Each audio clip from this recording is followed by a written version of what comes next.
Byung-Chul Han es un escritor, un ensayista, un filósofo, sociólogo y teólogo alemán, quien tiene una sola tesis a lo largo de toda su obra. La persona de la tardomodernidad ya no es explotada por una tercera persona, a diferencia de la sociedad carcelaria que planteaba Michel Foucault para la época más tardía, el colapso de la Unión Soviética y de la Guerra Fría. A esta época me estoy refiriendo, 1970, 1980. A diferencia de esta época, cuando el internet empieza a florecer y el siglo XXI empieza a mostrar las señales de más o menos de qué va a ir el asunto, Byung-Chul Han entiende que en el occidente la persona tardomoderna se explota a sí misma. Y en esa explotación él determina que ahora vivimos una sociedad del cansancio. Su tesis aborda de que en distintas eras han habido distintas enfermedades. En la Edad Media era la edad bacteriana. La peste negra era una bacteria y atormentó a Europa durante siglos, incluso un milenio. En el siglo XX era la era viral, es decir, la era donde los virus atormentaban a la humanidad. La gripe española, por ejemplo, o la pandemia del ébola en África. Sin embargo, a pesar de que en 2020 vivimos una pandemia por un coronavirus, el SARS-CoV-2, la era que nos corresponde no es todavía la era de lo viral. Pues, como vimos en la pandemia del SARS-CoV-2 o el COVID-19, fuimos capaces en un espacio de tiempo razonable generar, al menos para la clase media de los países desarrollados, una estrategia para prevenir el contagio y, en dado caso de que se contagie, ser asintomáticos. No hablemos de países como del sudeste asiático o África, donde pues estas cosas no suelen llegar tan pronto. Sin embargo, pues en el occidente, en los imperios occidentales principales, me refiero a Europa, Estados Unidos, Canadá, Australia, etcétera, sí existe esta posibilidad. Y en estos mismos países se reemplaza la amenaza de los virus por otra cuestión, por otra amenaza a la salud de toda la sociedad, que es la depresión, el burnout, la ansiedad o el TDA. Curioso el caso de estas enfermedades mentales que hace 40, 50 años serían determinadas por circunstancias muy específicas. Sin embargo, si revisamos cualquier estudio llevado a una escala mayor en jóvenes de entre 12 a 40 años, es decir, millennials y centennials, vemos que estas enfermedades no se dan por una predisposición genética, tampoco se dan por un ambiente social hostil, se dan por TikTok. Hablar de la obra de Byung-Chul Han, hablar de la sociedad del cansancio, es hablar de una sociedad deprimida, de una sociedad ansiosa y de una sociedad muy, pero muy cansada. ¿Cansada de qué? Bueno, como el título del video puede llegar a sugerir, hablaremos no solo del cansancio sexoafectivo de nuestra generación, que para algunos países que ya tenían problemas de natalidad ahora es alarmante, sino también el cansancio de socializar en medios donde ni siquiera existían hace 15 años. Yo soy Alexandra Pérez y hoy vamos a hablar del no porno en TikTok. Cómo la tesis de Byung-Chul Han se conecta no solo con la vida sexual de los centennials, sino con todas las personas que hoy vivimos, cómo nos destruyeron la capacidad de pensar críticamente. Bienvenida, bienvenido y bienvenide a Prisma Roto.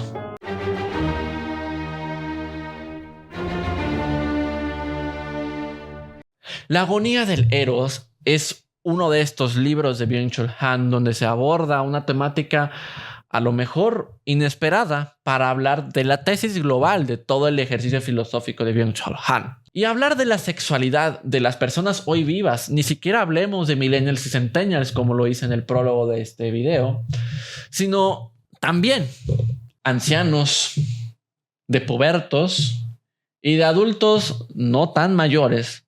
¿Cómo es que el algoritmo de TikTok, el algoritmo de YouTube y en general la internet nos atrofiaron no solamente la capacidad de pensamiento crítico, como acusé, sino también la capacidad de socializar y por ende de tener una sexualidad activa, por lo menos en los contextos en los que se concebía hace una década?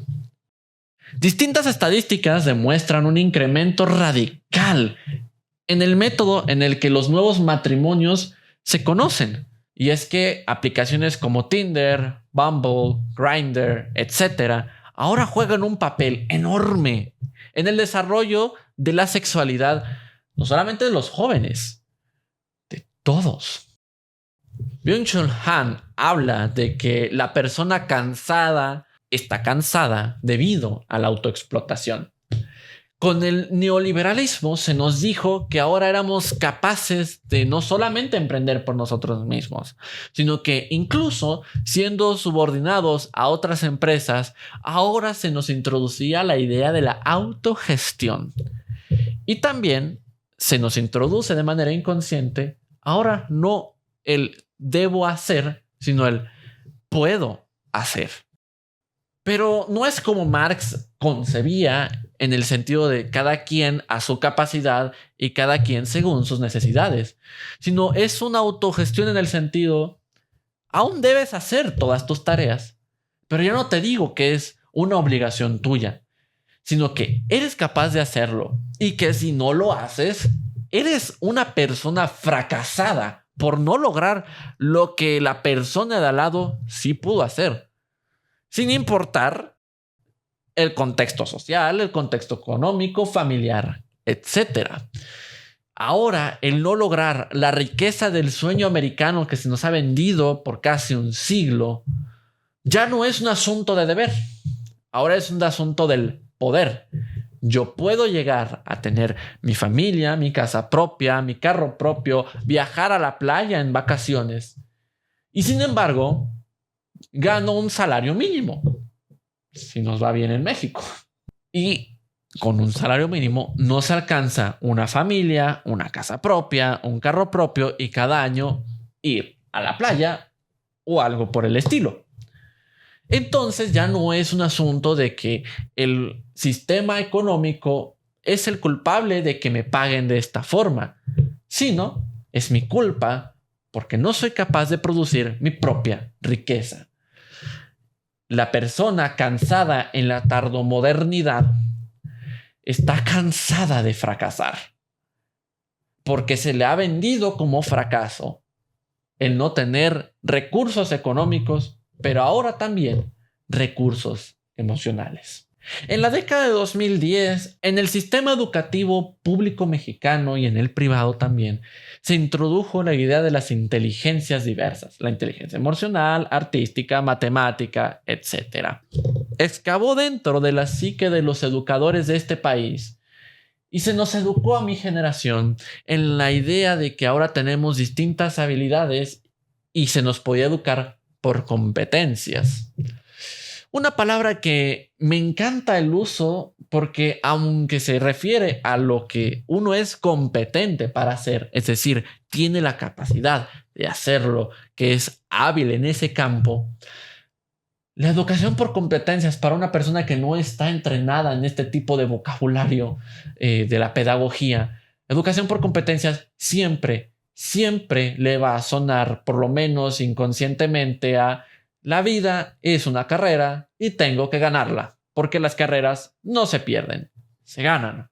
Desde la primaria, desde la secundaria, se nos dicta que debemos competir, porque también los profesores son ignorantes de la definición propia de competencia cuando se habla de pedagogía, porque En México, los profesores no son pedagogos ni tienen ningún tipo de idea en pedagogía. Simplemente son profesionistas en un área que medio se parece a la asignatura que dan. En buenos casos. Sin embargo, bajo esta visión ignorante de la definición de educación por competencias, y vaya que me educo en una universidad que se da golpes en el pecho todo el tiempo, que es una universidad que enseña por competencias. Y sin embargo, solamente tiene una ruta de educación para cada una de sus licenciaturas. En este aspecto, todo lo que abarca nuestra vida se volvió una competencia. En estos dos sentidos. Por un lado, se nos dice amablemente, vamos a decir, el policía bueno de la vida se nos dice, no te preocupes, no importa que repruebes matemática, una calificación no te evalúa como persona. Claro que no.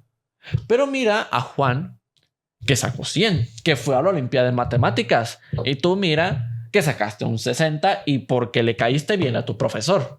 O en la educación básica, porque ya es imposible reprobar. Casos como este se repiten en los trabajos, se repiten en el comercio, pero también en el amor. El amor, en la tardomodernidad neoliberal, se convirtió en un producto a vender. Pero ni siquiera es una competencia de quién ama mejor. Es una competencia de qué persona cubre mis necesidades mejor. La vida es una constante negociación. Y esto era antes de la tardomodernidad. La vida era una negociación constante, pero hoy, como nadie se asocia, nadie vive en sociedades, por lo menos lo que se dicta en la ideología oficial de nuestras escuelas, de nuestros estados, pues ahora es tema individual totalmente. Entonces, se nos vende que ya ningún ámbito de la vida más que el mercantilista se tratan de negociaciones, sino que es yo puedo hacer cosa A y si no logro cosa A, soy un fracasado. Es así que en la sociedad del cansancio que diagnostica Byung-Chul Han, el mercado del amor, así como suena, se convierte en el escenario donde ahora las parejas tardomodernas se encuentran y se reproducen. Y es curioso porque, por ejemplo, la Universidad de California encontró que los centennials de este estado, el estado de California en Estados Unidos, estaban empezando años más tarde su actividad sexual y que muchos incluso llegaban a la adultez siendo totalmente vírgenes. Algo que nunca antes pasaba. Y no porque yo esté invitando a los adolescentes y pubertos a tener relaciones sexuales, sino porque se daba algo de manera natural, porque en estas edades donde se descubre y se ejercita por primera vez o por primeras veces la sexualidad de las personas, es entonces que se dan este tipo de encuentros, se enamoran, llegan a relaciones, se rompen porque también se está aprendiendo a negociar en las relaciones y sin embargo ya no se están dando porque ahora las relaciones sociales se dan por Discord, porque ahora las relaciones se dan por Instagram o por TikTok. Ahora queremos empatizar por personas totalmente desconocidas y ajenas a nuestra experiencia diaria de vida en la vida material y real, para ahora aplicar lo que Jean Baudrillard llamó como la sociedad de las simulaciones y de los simulacros. Y ahora simulamos y esta simulación supera a la realidad material y socializamos con una amiga colombiana que quién sabe si realmente tiene los 19 años que dice tener y no tenga o 15 o 52 y finjo que es mi amiga o peor aún, mi novia. El asunto de las relaciones a distancia, si bien no es invención de Tinder, no es invención de las redes sociales, siempre escribió el amor a correspondencia, por ejemplo. Cierto también es que tuvo este velo del misterio. Ahora, con las redes sociales, no existe este misterio porque se sabe la cara, porque se sabe la voz. Y ahora solamente es una representación, un simulacro, diría Jean Baudrillard, de esta persona. no es la persona, no me puede abrazar, no me puede besar, no puedo tener sexo con ella. Y sin embargo, conozco su voz y conozco su cara y finjo que a través de estos avatares puedo llevar a cabo una relación con esta persona. Es ahora donde yo meto mi hipótesis para ligar la agonía del Eros con el brain rot. La agonía del Eros nos está hablando que el amor ahora es cada vez más difícil de llegar a tener porque las redes sociales nos atrofiaron en nuestra calidad de relaciones sociales. Ya no somos capaces de entablar amistades y noviazgos serios porque al otro lado de la pantalla en Instagram hay una persona que cubre estas necesidades sin importar que viva en Eslovenia. Y que a lo mejor nos comunicamos a través de que alguno de los dos use un traductor incluso y eso pierda la fidelidad de la comunicación. O peor aún, las personas que usan inteligencias artificiales como sus novias virtuales. Y esto atrofia todavía más la capacidad de generar redes sociales reales. La palabra red social, aunque en la jerga popular contemporánea la asociamos con aplicaciones donde discutimos con personas que no conocemos, nunca conoceremos posiblemente, sobre temas irrelevantes, las redes sociales siempre existieron. Una red social se refiere a todo este entramado de relaciones sociales que una persona tiene a lo largo de su vida y crea una red social. Al símil de una red, por ejemplo, de una telaraña con múltiples conexiones que a simple vista parecen misceláneas. Sin embargo, ahora las redes sociales son exactamente el antónimo a ese concepto. Al inicio nacieron como otra forma de conectar con los que ya conocías, agregar a tu tía en Facebook, agregar a tu amigo y excompañero de secundaria y compartir lo que sucede en tu vida, cosa que ya hacías, de una forma más rápida y eficaz. Cosa que no sonaba tan mal, pues seguían existiendo estas redes sociales y seguía existiendo prioridad sobre la realidad material. Sin embargo, los algoritmos se fueron perfeccionando y ahora es posible, según unas personas, entablar relaciones con gente a miles de kilómetros de distancia y fingir que eso funciona, simular. Margaret Thatcher, cuando acaba la Guerra Fría, pronunció un discurso en el que contiene una frase que quedó marcada para el resto de la historia. Las sociedades dejaron de existir y ahora existe el individuo y su familia. Ahora existen los intereses del individuo y de su familia.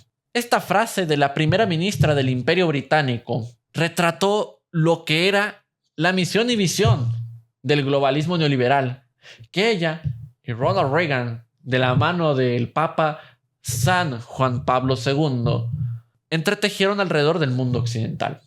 La destrucción de la capacidad de que las personas se articularan en redes sociales para generar revoluciones, movimientos sociales o una democracia más o menos funcional, y reemplazarla por una simulación de redes sociales, por una simulación de entramados de revoluciones y por una simulación democrática.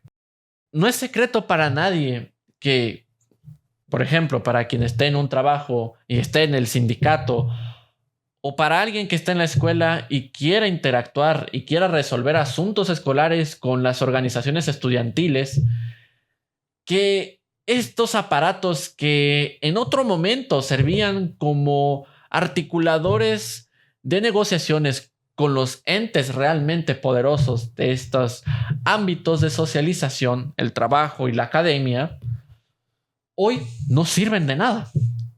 No porque los hayan, bueno, sí, ciertamente los compraron, pero también es cierto que tenemos una discapacidad social crónica e infligida.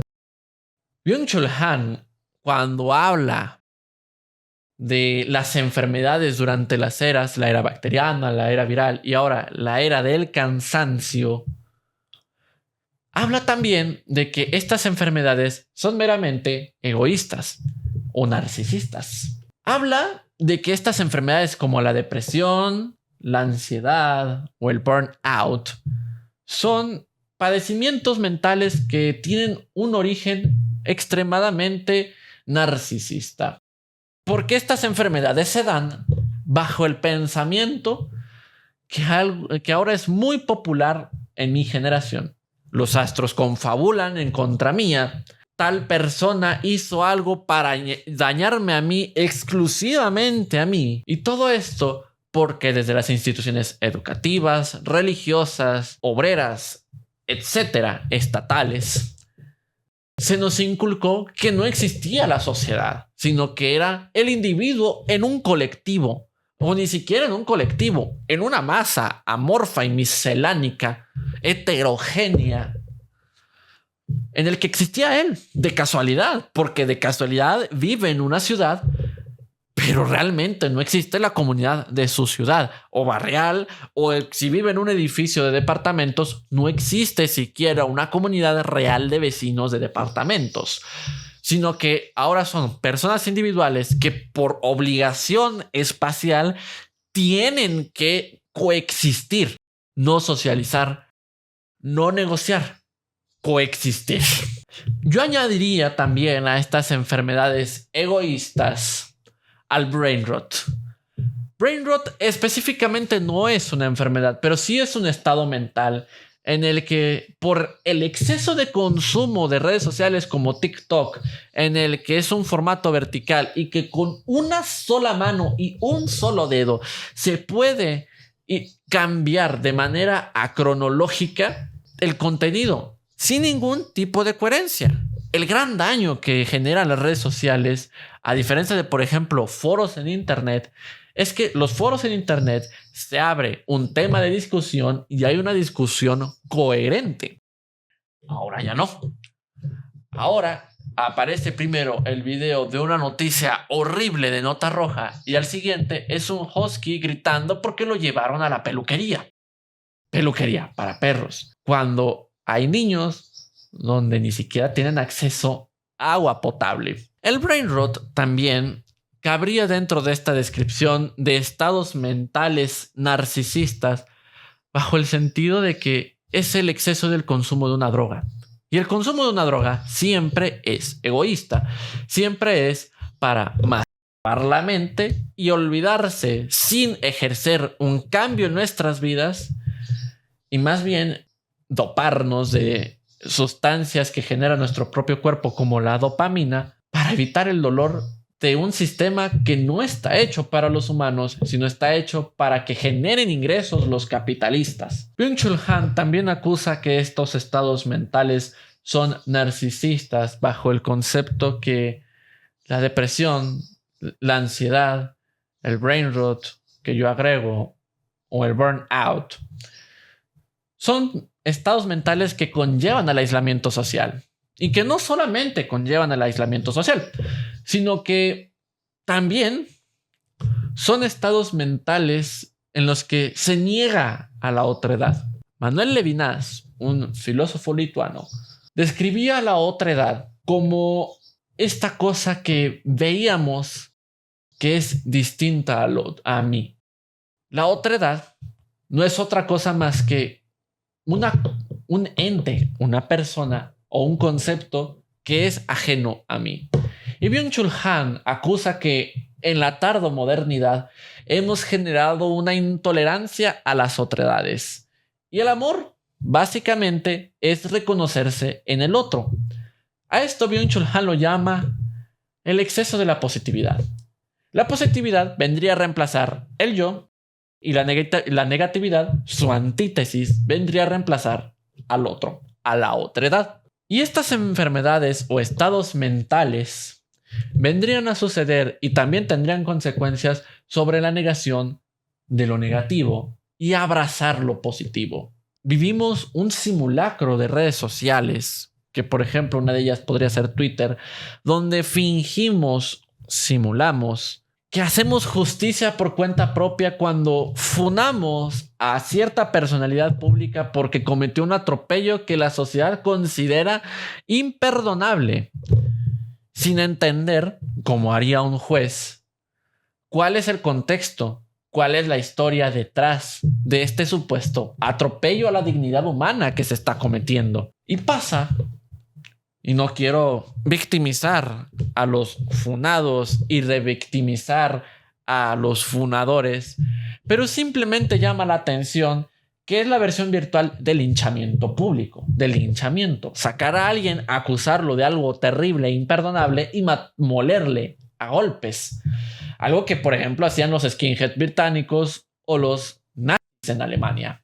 Este rechazo a la otredad nos lleva a una intolerancia extrema que también contribuye a que sea imposible generar redes sociales reales y, por ende, cambiar realidades sociales que necesitan reformas, por lo menos, o a veces revoluciones. Y sin embargo, preferimos utilizar Twitter para decir que político A es corrupto y olvidarlo a las 2 horas, porque así funcionan nuestras redes sociales. No se trata de hacer justicia, se trata de señalar y a veces funciona, pero la mayor parte del tiempo no es así. Y sin embargo, lo que se hace es tener 15 minutos de desahogo de nuestras frustraciones desde el punto de vista más narcisista que se pueda tener para arruinarle un rato a esta persona y sentir que nuestra necesidad revolucionaria que todas las personas tenemos porque no estamos contentos, ni contentas, ni contentes con nuestra realidad social. Vivimos tal vez una sociedad violenta, injusta económicamente, con discriminación. Y en lugar de promover cambios, en lugar de generar espacios de debate, espacios donde se piense qué es lo que podemos cambiar de nuestra sociedad y cambiar de nuestra cultura para evitar estas situaciones que nos están agobiando, en lugar de eso contribuimos al estado de odio perpetuo que vive en la sociedad del cansancio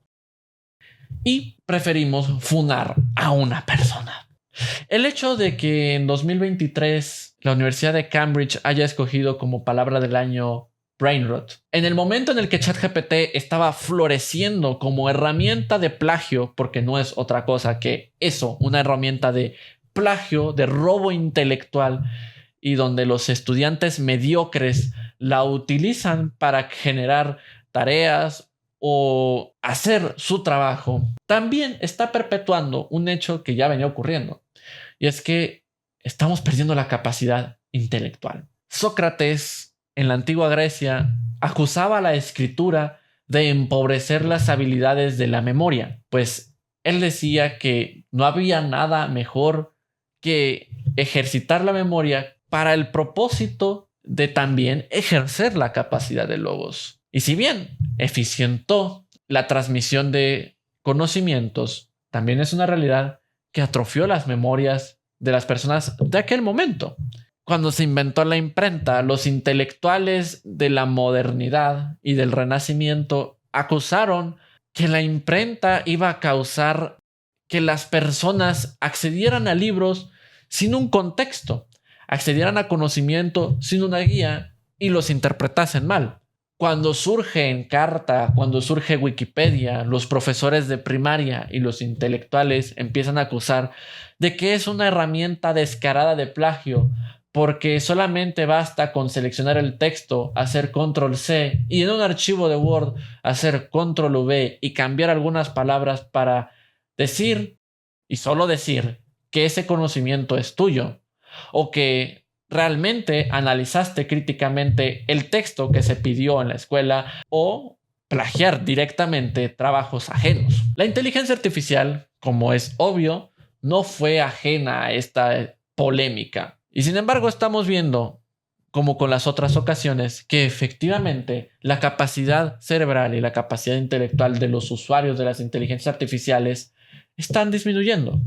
Aún estamos temprano para saber si otra habilidad lo reemplazará y si nos volvemos a equivocar como las otras veces y no es el acabose de la producción intelectual de nuestra especie. Sin embargo, estamos viendo que para las personas que no se dedican a la producción intelectual, sí está significando un estrago importante en sus capacidades sociales y en sus capacidades de pensamiento crítico, lo cual preocupa porque se supone que vivimos en democracias. Y en la democracia se trata de conocer por quién estás votando, se trata de conocer a los líderes políticos sociales que impactan en la vida de las personas. En el banquete de los diálogos socráticos, se hablaba que Eros era el más excelso de los dioses, Eros el inmortal. Se sabe que a lo largo de nuestra existencia como especie, nos hemos preguntado ¿por qué amamos? ¿Cómo amamos? ¿Para qué amamos? Respuestas muy racionalistas y a mi gusto carentes de espíritu dicen que amamos por mera supervivencia, porque es necesario amar para criar y porque es necesario amar para proteger un clan, una familia, una sociedad. Pero incluso estas explicaciones brutalistas, estas explicaciones positivistas, carentes de espíritu, se quedan cortas cuando estamos hablando de que el propio tejido social se pone en riesgo por las simuladas redes sociales. Eros probablemente no esté agonizando, pero sí esté herido. Es claro que las personas entienden que no se puede vivir en matrimonio por internet, pero entonces, ¿cuántas personas se están uniendo en matrimonio bajo este conocimiento o bajo esta circunstancia? Ahora las generaciones nuevas, a la alfa, a la zeta, se nos vende que lo cool, que lo correcto, incluso ecológicamente, es no casarse, es no tener descendencia, pues ya somos un montón en el planeta, ignorando la realidad de la explotación capitalista donde vivimos un mundo en el que se produce comida en exceso. Sí, efectivamente, hay 1.000 millones de personas muriéndose de hambre, pero también hay 1.000 millones de personas obesas. La manera de resistir, de desertar, como diría Franco Bifo Berardi, a esta realidad donde el TikTok, donde videos que se establecen en esta plataforma eviten que destruyan nuestra capacidad de socializar, es efectivamente socializar en el mundo material. Entender que lo maravilloso de una persona es lo diferente que es a uno. Lo maravilloso de las personas es que representan otras edades. Y les voy a dedicar una frase que alguna vez le dije a una amiga que amo mucho. Lo hermoso que convierte a la humanidad ante mis ojos es lo diversa que es, lo diferente que es, y que me permite comprender y entender a través de estas diferencias el mundo que nos rodea. O la moraleja de este videoensayo es: amen, pero fuera del algoritmo. No se sometan al mercado del amor y amen las diferencias con las otras personas. Yo fui Alexandra Pérez. Esto fue Prisma Roto.